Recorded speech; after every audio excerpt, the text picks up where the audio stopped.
They say love makes you blind, but betrayal gives you perfect vision. 20 years. 20 goddamn years I spent building a life with Laura, thinking we were partners in something real. I'd drag myself out of bed at 5:30 every morning, pull on steel-toed boots, and spend 10 hours managing construction crews. My hands are scarred from concrete burns. My back aches from years of heavy lifting. While I was breaking my body to build our future, Laura was living like a queen. Designer handbags, weekly spa appointments, lunch dates with her circle of entitled friends who looked at me like I was the help whenever they gathered at our house. They'd sip expensive wine on the deck I'd built and make subtle comments about blue-collar limitations. Laura never worked after we married. No kids to raise. We'd tried for years before accepting it wasn't happening, so she filled her time with yoga classes and shopping expeditions. I didn't mind supporting her lifestyle then. I loved her, and seeing her happy felt like success. But something shifted this past year. Laura started spending hours on her phone, taking selfies in our kitchen, posing next to our cars. She joined social media, flaunting our comfortable life like we were millionaires. New followers appeared daily, men with hungry eyes commenting on every photo. The fitness obsession started around the same time. Laura hired a personal trainer, a 25-year-old named Chad with perfect abs. Suddenly, she was at the gym 2 hours daily, buying expensive workout clothes, talking constantly about transformation. Then came the beauty treatments. Botox injections, chemical peels, professional hair extensions. Our joint checking account hemorrhaged money, while Laura emerged from each appointment looking younger but somehow more foreign to me. The breaking point came on a Tuesday evening in March. Laura stormed into the living room, where I was reviewing blueprints, her face flushed with determination. "The girls and I have been planning a trip to Cabo San Lucas," she announced. 2 weeks at a luxury resort. The number came the next morning, $8,000. Laura presented it like a business proposal, complete with printed itineraries and resort brochures. $8,000? I felt my chest tighten. "Laura, that's almost 3 months of take-home pay." "I've been taking care of your house and your life for 20 years, she snapped. I think I've earned a little luxury. The fights began that day and continued for weeks. Every conversation became a battlefield where Laura weaponized my concerns as evidence of controlling behavior. Her friends fueled the fire during their gatherings. Control issues, Jennifer would say during their wine sessions. Very common with blue-collar men. Their laughter felt like razors across my skin. The final argument happened on a Friday night. Laura had been drinking wine since dinner. "You know what your problem is, Michael?" she said, pacing in front of me.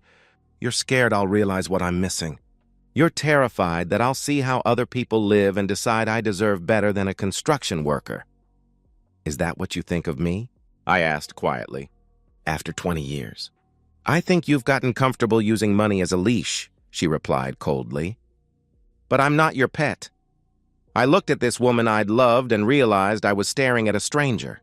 "Fine," I said quietly. "Take the trip."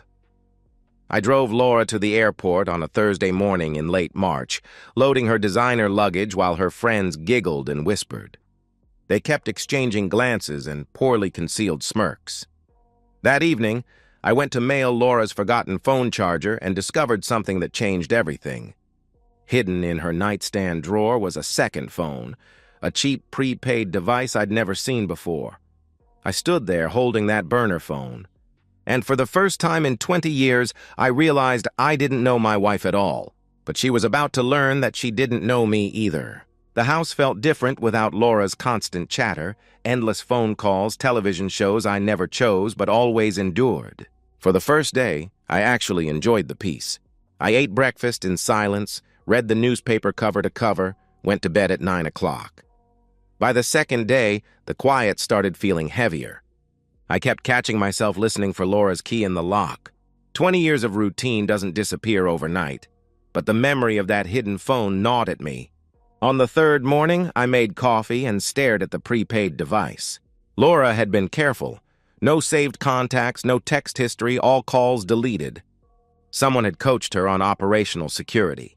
That realization shifted something inside me from confusion to methodical analysis. I'd spent 2 decades managing complex construction projects, coordinating dozens of workers, troubleshooting problems before they became disasters. I knew how to investigate, document, and plan. I started with our finances. Laura had always handled the household budget, but now I pulled every statement from the past 6 months. The pattern emerged like a blueprint. January, won $200 on fitness equipment. $800 at Victoria's Secret. $650 at a high-end salon. February, $2,100 at Nordstrom. $450 for professional photography. $320 for a dating profile consultation service. March, $1,800 at a medical spa. $900 for a wardrobe stylist. Every purchase designed to attract male attention. Every expense preparing for something I wasn't invited to witness. Laura's social media told the rest of the story. Photos of our kitchen, staged to look like a magazine spread. Pictures of herself in expensive workout clothes posed next to my truck. Images of our bedroom, living room, backyard deck, all tagged with location data and hashtags like #blessed. The comments made my stomach turn. Dozens of men praising her amazing lifestyle and asking about her lucky husband. She'd been advertising our life like a dating profile, using my hard work as bait. Instead of rage, I felt something colder settle in my chest. Laura thought she was playing chess while I played checkers, but she'd made a crucial miscalculation. I might be a construction worker, but I'd built my career on understanding people and solving complex problems under pressure. I reached out to Jason Martinez, my college roommate who'd built a successful restaurant consulting business. We'd stayed in touch over the years. Jason owed me a favor from his early startup days when I'd invested $10,000 that helped him avoid bankruptcy. "Mike, good to hear from you, man," he said when he answered. "How's married life treating you?" "That's actually why I'm calling," I replied. "I might need some advice about relationship issues." We talked for an hour. I didn't reveal specifics, but I painted a picture of a wife seeking attention outside our marriage. Jason listened carefully, asking strategic questions about Laura's personality, her motivations, her weaknesses. "Women like that are usually testing boundaries," he said thoughtfully. "Sometimes they need to learn that choices have costs." "What would you suggest?" I asked. "Give her enough rope, Mike," he replied. "Let her show you exactly who she is when she thinks nobody's watching."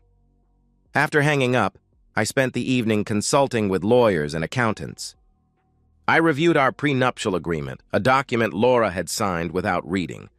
The agreement heavily favored me, especially if adultery could be proven. On the 4th night, I sat in my workshop, organizing files and planning my next moves. When Laura's name flashed on my phone that 4th night, I almost smiled. She had no idea she was calling to confess to a prosecutor who already had her file ready. I let the phone ring 3 times before answering. Background noise flooded through the speaker, laughter, music, clinking glasses, the sound of a party in full swing. "Michael?" Laura's voice was slurred and giddy, transformed into someone I'd never heard before. "Michael, are you there?" "I'm here," I answered calmly. "Good, good," she said with fake sweetness. "I was just thinking about you, sitting there in your boring little house watching your boring little television shows." Her friends giggled in the background. "How's the trip, Laura?" I asked. "Oh, it's amazing," she gushed. "Absolutely amazing. You cannot imagine how incredible this place is. The beaches, the food, the people. Real people, not like the losers back home." She was drunk, but there was something else in her voice. A manic excitement that made my skin crawl. "The girls and I went to this restaurant tonight, Ricardo's," she continued breathlessly. "It's right on the water, most romantic place you've ever seen. Not like the Olive Garden dates you think are fancy." More laughter from her audience. "Sounds nice," I replied evenly. "Nice," she laughed harshly. "Michael, it's paradise. And the owner, God, the owner is incredible. His name is Ricardo, like the restaurant. And he's everything you're not." The words hit like she intended, but I kept my voice steady. "Is that right?" "He's successful, Michael," she said, her voice getting more animated. "Really successful. He owns 3 restaurants down here, drives a Maserati, lives in this gorgeous house on the cliff. And he's fit, really fit. Not like some construction worker with a beer gut." I looked down at my stomach. still flat after 20 years of physical labor, and realized Laura was performing for her friends as much as attacking me. "He sounds impressive," I said mildly. "Impressive?" Laura's laugh was brittle and cruel. "He's everything I've been missing. Do you know what it's like being married to someone so limited? Someone who thinks a big night out is Applebee's and a movie?" "Tell me about it," I replied. Something in my calm tone seemed to frustrate her. I could hear whispering in the background, her friends coaching her to be more direct. "We slept together, Michael," she announced suddenly. The words hung in the air like smoke. Laura waited for my reaction, anger, pleading, devastation. Instead, I said nothing. "Did you hear me?" she pressed. "I said we slept together. Last night and again this afternoon. Right here in my beautiful suite that you paid for. I heard you," I said quietly. "And?" Her voice cracked slightly. "This wasn't going according to her script. And what?" I asked. "That's it?" she demanded. "That's all you have to say? Your wife just told you she's having the best intimacy of her life with another man. And you're acting like I told you about the weather." I could hear her friends murmuring encouragement, telling her to really let me have it. "He made me feel things you never could," Laura continued, her voice getting stronger. "He knows how to treat a woman, how to make her feel desired and beautiful and alive. Not like some roommate he tolerates." "Good for you," I said simply. "Good for me?" Now she sounded genuinely confused. "Michael, are you listening? I'm telling you that I found someone better, someone who can give me the life I deserve. Ricardo wants me to stay here, start over with him, then stay," I replied. "What?" she stammered. "If you're happy with him, don't come back," I said clearly. The silence stretched for nearly 30 seconds. When Laura spoke again, her voice was smaller, uncertain. You can't be serious," she whispered. "I'm completely serious," I answered. "You've made your choice. I respect it, but you can't just—" she started, then stopped. "I mean, we're married. We have a house, a life together. You just spent 10 minutes telling me how much you hate that life," I pointed out. "I didn't say hate. I said, Laura," I said, cutting through her stammering.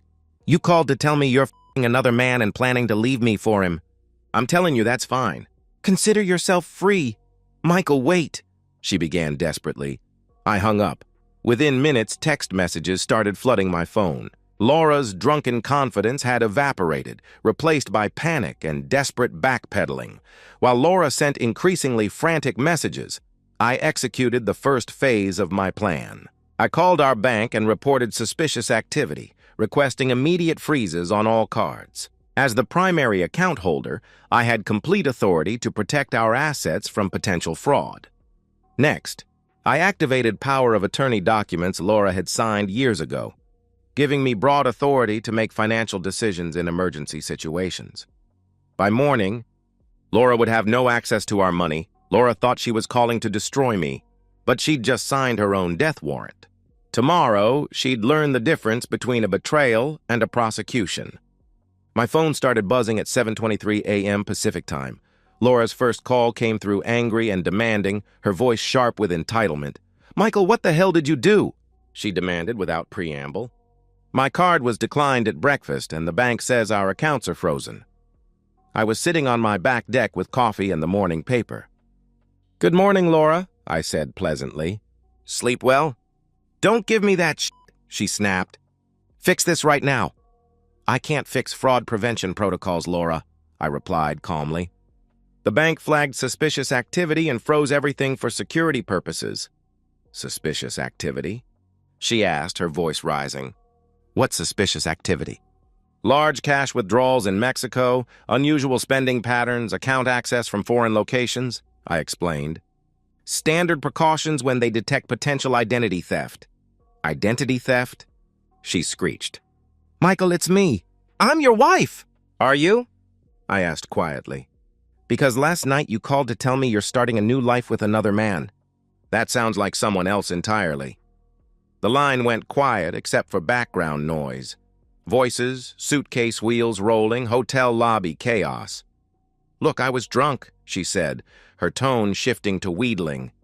"I said things I didn't mean. But you can't hold our money hostage because you're upset." "I'm not holding anything hostage," I replied evenly. Ask your dream man. Didn't he promise you everything? The silence stretched until she hung up. Over the next hour, texts flooded my phone, each one revealing more desperation. This isn't funny anymore. I need money for meals and transportation. Ricardo is busy with restaurant stuff. He can't help right now. You're being cruel and childish. I didn't respond to any of them. The second call came at noon. Laura's voice had shifted from anger to confusion. Michael, please, she began, sounding smaller. I'm trying to be reasonable here. I made a mistake, okay? I got caught up in the vacation atmosphere and said stupid things. But I'm your wife, and I need access to our money. Our money? I asked. Yesterday you told me you wanted to start over with someone who could give you a better life. I'm just helping you with that independence. That's not what I meant. And you know it, she replied weakly. What I know, I said, is that you called me drunk, bragged about cheating on me, and announced you're leaving me for another man. Those seem like pretty clear statements. I could hear her crying, but it sounded performative rather than genuine. Ricardo isn't. He's not available to help right now, she admitted reluctantly. His restaurants keep him very busy. I see, I said thoughtfully. So the man who wants to give you a new life can't spare enough time to buy his future wife lunch? It's complicated, she said defensively. I'm sure it is, I replied. The third call came at 4 p.m., and Laura's composure had completely cracked. Michael, I'm begging you, she sobbed. I had to borrow money from Jennifer just to eat today, and she's making it clear that she's not happy about it. The girls are starting to distance themselves because I can't pay my share of activities. Where's Ricardo? I asked. He's been different since yesterday, she said, her voice breaking. Colder, like he's avoiding me. Interesting, I mused. What changed?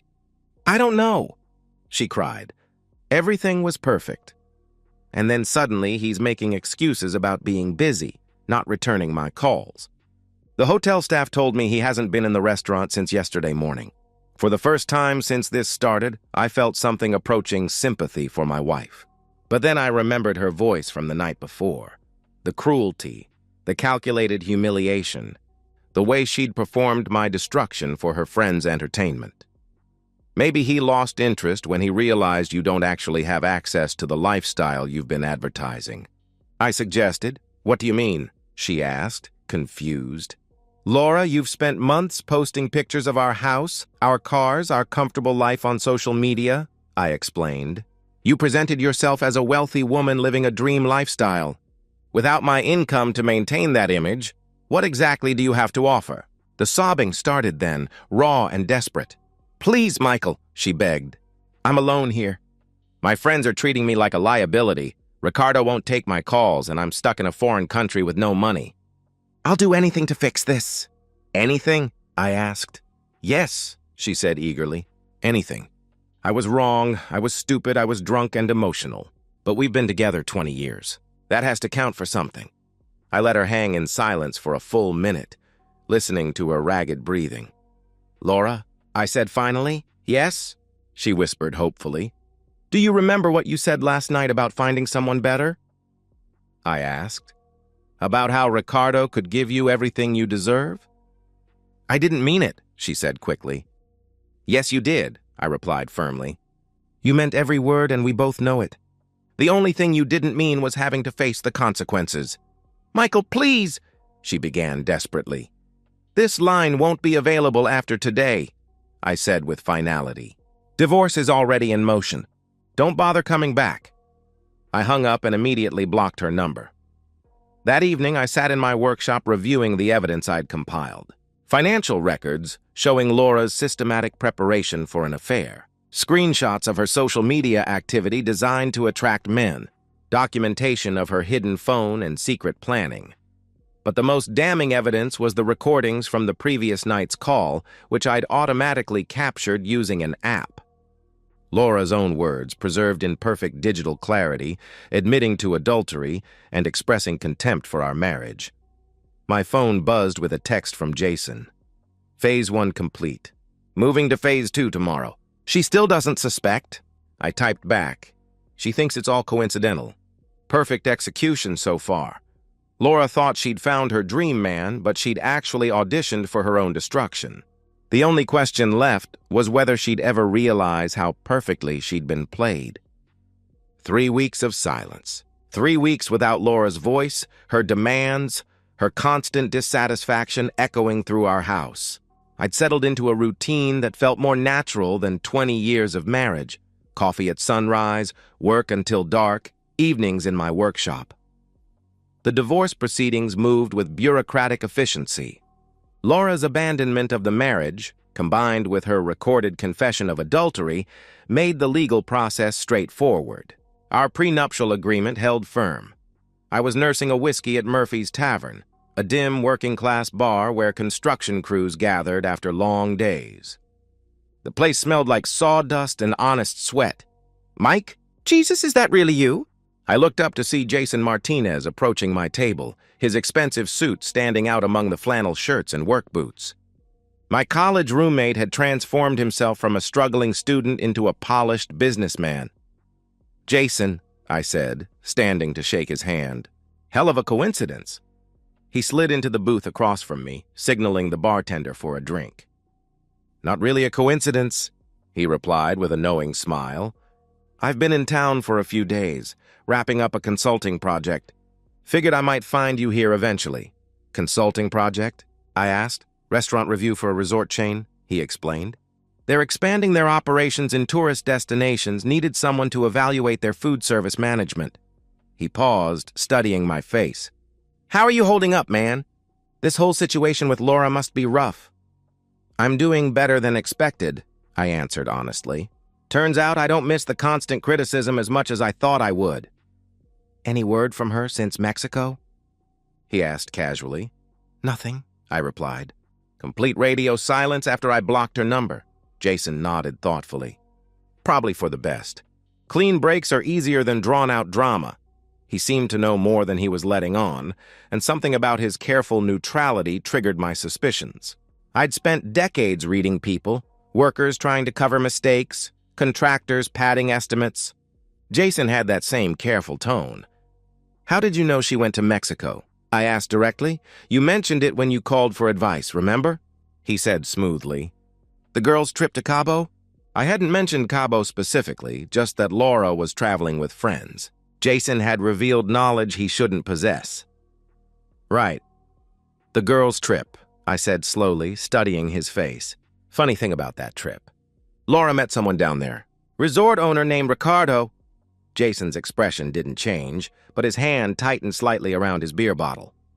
"Really?" he asked. "What happened with that?" "Strangest thing," I continued, watching his reaction. "Guy seemed perfect for her. Successful businessman, wealthy, everything she claimed she wanted. But he disappeared the moment she ran into financial trouble. Like he was never really interested in her at all." "Huh," Jason said carefully. "That's rough." "Almost like the whole thing was orchestrated," I observed. The silence stretched between us, heavy with unspoken understanding. Jason took a long drink, then set his beer down with deliberate care. "Mike, there's something I should tell you," he said finally. "I'm listening," I replied. "Ricardo doesn't exist," he said quietly. "At least not the way Laura met him." My heart rate didn't change, but something fundamental shifted in my chest. "What do you mean?" Jason reached into his jacket and pulled out a small digital recorder, setting it on the table between us. "I mean, I've been consulting at that resort for 3 months. I knew exactly when Laura would be there, exactly what type of man would appeal to her, and exactly how to trigger every one of her weaknesses. The revelation settled over me like warm water. Surprising, but somehow exactly what I'd been expecting. "You?" I asked. "Me?" he confirmed. "Jason Martinez, restaurant consultant visiting the resort on legitimate business." "But also Ricardo Martinez, charming resort owner with a tragic backstory about building his empire from nothing." He pressed play on the recorder. Laura's voice filled the space between us. "He's everything Michael isn't, Jen. Sophisticated, successful, passionate about life. And the way he looks at me, like I'm the most beautiful woman he's ever seen." Jason stopped the playback. "I have hours of this," he said. "Every conversation, every intimate moment, every plan she made to leave you for a better life." "How long have you been planning this?" I asked. "Since you called me a month ago?" he replied. You described a woman who'd been systematically preparing to cheat, someone who saw you as beneath her, someone who needed to learn the difference between fantasy and reality. The pieces clicked into place. Laura's spontaneous attraction to Ricardo, his perfect timing, his sudden disappearance when her money disappeared. She really thought she was trading up, I said. She thought she was trading up from a construction worker to a successful entrepreneur, Jason confirmed. Instead, she traded a loyal husband for a performance designed to expose her true character. Jason pulled out his phone and showed me photos, Laura posing seductively, sending selfies to Ricardo, writing detailed messages about her plans to divorce me and start fresh. She documented everything herself, he explained. Thought she was building a romantic scrapbook, but she was actually creating evidence of premeditated adultery. Where is she now? I asked. Last I heard, she made it back to the States, but not to your town, he said. She's working retail somewhere in Phoenix, living in a shared apartment, telling anyone who will listen that she was tricked and manipulated. Does she know? I asked. About me being Ricardo? Jason shook his head. I doubt it. She's probably convinced herself that she was the victim of cruel coincidence rather than strategic consequences. Jason raised his beer in a mock toast. To friendship and to justice served cold. I clinked my glass against his, feeling a complex mix of satisfaction and finality. Laura thought she was trading up from a construction worker to a dream man, but she'd actually graduated from a marriage to a master class in consequences. 9 months after Laura left for her girls' trip, I signed the final divorce papers. The prenuptial agreement Laura signed, without reading, had held completely. She received nothing from our 20-year marriage beyond her personal belongings. Laura never returned home after. Her trip ended in disaster. Word filtered back through mutual acquaintances that she'd drifted to Phoenix, working minimum-wage jobs and living in shared apartments. She told anyone who'd listen that she was tricked and manipulated, but the story made her sound delusional rather than sympathetic. Her former friends, embarrassed by their association with the scandal, had distanced themselves completely. I had rebuilt my life with quiet satisfaction. My work remained the same. I still managed construction projects, still worked hard with my hands, but now I did it for myself alone. The house felt peaceful rather than empty, and I'd rediscovered interests Laura had mocked or discouraged over our 2 decades together. The deeper truth was simple. I didn't destroy Laura's life. I simply removed the support system that had enabled her illusions. Without my money and stability, her real character was revealed to everyone, including herself. Justice wasn't served through elaborate punishment, but through the simple removal of protection from natural consequences. The foundation remains. Everything else can be replaced. And that's the end of today's story. If you enjoyed it, please give this video a thumbs up and drop a comment below. Your support helps the algorithm push my content further. If you're new to the channel, don't forget to hit that subscribe button. It really helps me keep creating more stories for you. Thanks for watching, and I'll see you in the next one.